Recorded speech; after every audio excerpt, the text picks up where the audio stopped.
BC की तरफ से हुकूमत को पाकिस्तान तरीके इंसाफ को तवक्कुआत थी वो भी पूरी नहीं हो रही। चले अजहर साहब ये बता दें कि अलायंस बड़ा जरूरी है। अकेले तो कोशिश कर ली आपने, लेकिन हमने देखा कि 26वीं आली तरमीम पे मौलाना के साथ थे, अचकजी साहब आपके साथ थे, अब मैगल साहब आपके साथ दिखाई दे रहे हैं।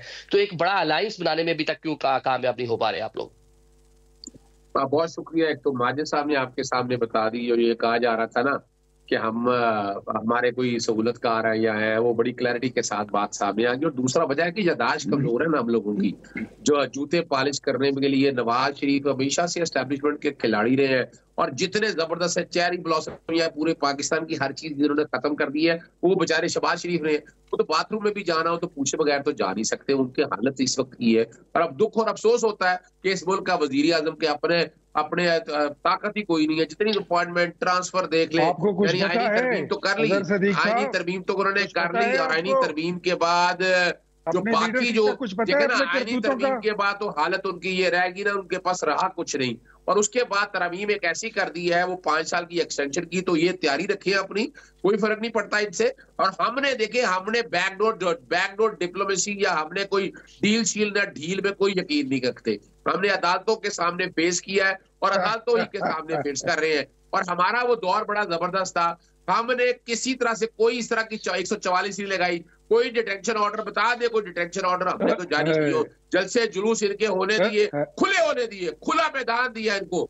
इन्होंने आइन और तरमीम, आइन के देखे ना, आइन और कानून की धज्जियां हम हैं अमन पसंद लोग।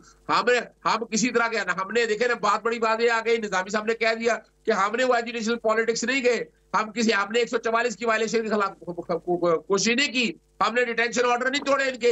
हमने आइन कानून हाथ में रख के ये साबित किया, ठीक है जद्दोजहद कर रहे हैं, स्ट्रेटेजी अपनी जगह पर मौजूद है। आप पॉलिटिकल जद्दोजहद की बात कर रहे हैं सब। तो अभी तक हम अलायंस के ऊपर जो बात कर रहे हो कि अलायंस नहीं बन पाया। आज मौलाना से मुलाकात के हवाले से जो खबरें आ रही थी कि कर्नल मुर्तजा मुलाकात करेंगे, लेकिन उसका भी रिवर्टल आ गया कि कोई मुलाकात नहीं हो रही। जेयूआई फेस पर इनकार कर रही है कि नहीं जाएगी मुलाकात के लिए। अच्छा, उसकी एक वजह बता रहे। देखिए, अलायंस हम उनसे करते हैं कि जो हमारे नुक्ता नजर पे सारा आ सके। क्योंकि मौलाना फजलुर रहमान साहब ने 26वीं आईनी तरमीम में हमसे डिस्कशंस की और कहा कि हम अपना सीनियोरिटी का प्रिंसिपल वायलेट नहीं करेंगे। हम आईनी बेंच अगर बनाना भी है तो आईनी बेंच सीनियोरिटी के मुताबिक बनेगा। हमने तो उनसे डिस्कशन की, लेकिन हमने उनकी फिर बातें नहीं मानी, क्योंकि वो नाकाम हो गए। और मौलाना साहब हमेशा से एस्टैब्लिशमेंट के साथ चले आ रहे हैं, और हमेशा से, और वो एजुकेशनल पॉलिटिक्स में आना चाहेंगे। भाई उनको हुकूमत बैठे सारा कुछ मिल रहा है। एमक्यूएम वो हमेशा से हुकूमत बैठे सारा कुछ मिल रहा है, और क्या रह गया? जमात इस्लामी या बाकी है, जमात इस्लामी एजुकेशनल पॉलिटिक्स के लिए निकली, लेकिन नहीं निकला, नहीं निकाल सके। हम तो अपने कहीं जो भी है, हमारी डिस्कशन आपसे चलती रहती है, इनसे होती रहती है, और अलायंस हमने बनाने हैं असूलों पे। और वो असूल एक सुन ले सारे कान खोल के, वो क्या है कि एस्टैब्लिशमेंट का रोल जितना है उतना को एस्टैब्लिशमेंट सारे मामलात में मुदाखला न करे, अदालतें अपना काम आप अंदर करें। एग्जैक्ट इन्होंने क्या कर लिया, कब्जा देखे कैसे किया। इनके पास मुकर्रना तो थी, 2/3 अक्सरियत जबरदस्ती बना के मुकर्रना पे कब्जा कर लिया। अदलिया में जुडिशल कमीशन के अंदर 13 लोग हैं जिन्होंने जजेस तैनात कर रहे हैं। उनमें 8 लोग तो ये अपने ले आए ना, 8 लोग इनके अपने हैं उसके अंदर। आप अंदाजा लगाएं तो क्या रह गया यहां तक?